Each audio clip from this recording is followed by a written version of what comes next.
Welcome back to Midweek Politics. I'm David Pakman. You know, there's much to talk about here, and I still say that the situation is not looking great for Barack Obama. No help from Dick Cheney, by the way, that he's getting. We didn't hear from Cheney barely at all during the both Bush presidencies. He was regularly at undisclosed secure locations. We hear from him all the time now. Dick Cheney is now doing more press than, more press than Britney Spears for sure. Actually, Britney Spears is kind of on her way out now, isn't she? I haven't really been following. I know you're not. You're more of a Christina Aguilera guy, if I recall correctly. Sure. So we hear from Dick Cheney constantly now, and now he's saying Barack Obama is not doing his part to protect the U.S. He is not taking terror threats seriously. Not taking terror threats seriously. Do you remember what happened with 9/11? We had the memo. We had everything written on the wall, and we hear absolutely nothing until afterwards from Richard Clarke, and we know the memo was there. It's incredible to me. It really is incredible that Dick Cheney is saying this. Some are saying that he is actually hoping that one of these underwear bombers succeeds. I'm not saying that. Even for Dick Cheney, I don't think that he would want that to happen for political reasons, because then he would basically be opening up the door to further criticism for Barack Obama. What do you think? Do I think he wishes that to happen? Right.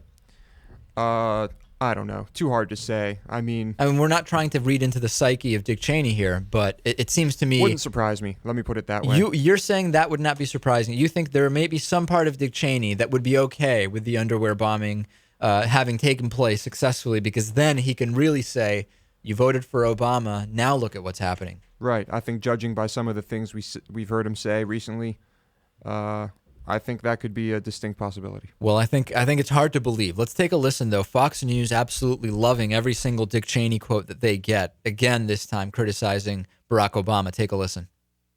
All right. Guess what else is happening? If you listen to the Vice President of the United States, we're not talking about profiling or body scans. We're talking about acknowledgement that we're in the midst of a war on terror. He says, quote, to Politico, and this just in, let's hear it.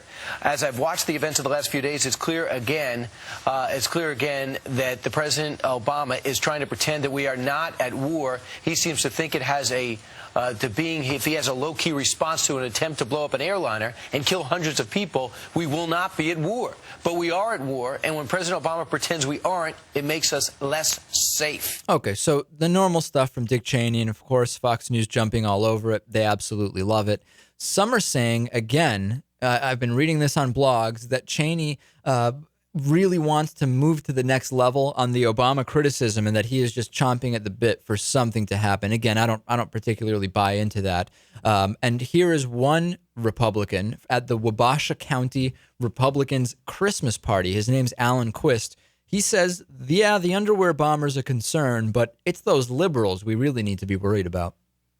Every generation has had to fight the fight for freedom. This is our fight. And this is our time. This is it. Terrorism, yes, but that's not the big battle. The big battle is in D.C. with the radicals.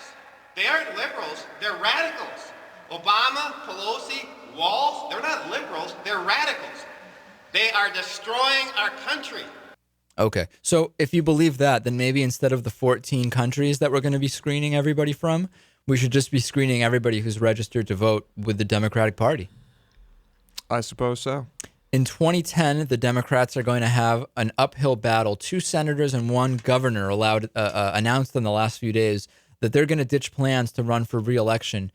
To me, this is yet another sign that Barack Obama is going to have some trouble in 2010 and moving to 2012. Senator Chris Dodd of Connecticut and Senator Byron Dorgan of North Dakota, as well as Colorado Governor Bill Ritter, are putting Democrats into what I think is going to be a pretty sour environment leading up to the next election, especially in addition to the Democratic House member who defected to the Republicans. Democrats will now be defending 4 open seats in the Senate, including Delaware and Illinois, which are the 2 seats vacated by Obama and Biden when they became president and vice president. Among governors, Democrats have a 26-24 majority right now. Of course, they're going to want to maintain or grow that, and congressional and legislative districts are going to be redrawn as a result of this ongoing census. Something that the Democratic congressman who moved to the Republicans probably didn't expect was absolutely everyone in his office to quit, including his chief of staff, legislative and communications teams. Not that surprising, I don't think. I mean, it makes sense if usually that they're very partisan. So if interns want to go work for a congressman or a senator, it's usually because they agree politically and they're in the same party, right? So I don't think it's that surprising that they left. No, I don't think so. But overall, I already said that I thought there'd probably be a Republican majority after, 2010. A lot of people are and it's saying like that. a roller coaster. I mean, things aren't going well. Things weren't going well with Republicans. So then we saw, the Democrats take over, and things still aren't going well. So what? Now people think that, the Republicans can solve it again. Well, if things still aren't going well when the Republicans take over, Yeah. it never ends. And congressional approval is lower and lower all the time, and it doesn't seem to matter who exactly is in power. Right. Sarah Palin's book. Sarah Palin, of course, released her book Going Rogue some time ago. I didn't buy the book. I wasn't really planning on getting it, but now that I heard some of the clips from the audiobook, because she recorded this thing into an audiobook, I'm actually thinking of getting it. Have you heard any of these? No, is this an audiobook read by Sarah Palin? Sarah Palin read her book. They turned it into an audiobook, and I guess it's for people who actually like her voice and her delivery. They can listen to this in the car on the way to work. She really said some bizarre stuff about the Alaskan people. It was 1 year ago this week that I got the crabs from Senator Ted Stevens. So Ted Stevens giving Sarah Palin crabs, which is bizarre. And also, generally, she doesn't seem to care that much about the Alaskan people. The people of Alaska can go themselves. It was 1 So year. we're hearing a lot of strange stuff from Sarah Palin. And also, I didn't know that she was racist, but it seems she doesn't like African Americans or Jews. Did you know about that? I did not. Take a listen. Like every other ordinary American, I'm tired of the black people. Tired of black people and even saying Jews are worthless. Like every other ordinary. Oh, that's not it. Like every other. Okay, well, take my word for it, Lewis. She definitely said it. Like every other. I don't know. Bizarre stuff. I think we should throw in a little disclaimer here. Maybe these aren't direct quotes from the book, but she said all of these words for sure. Yes, perhaps these were slightly edited for entertainment value. They may have but been. All the words were spoken at one point or another in the audiobook. That's exactly right.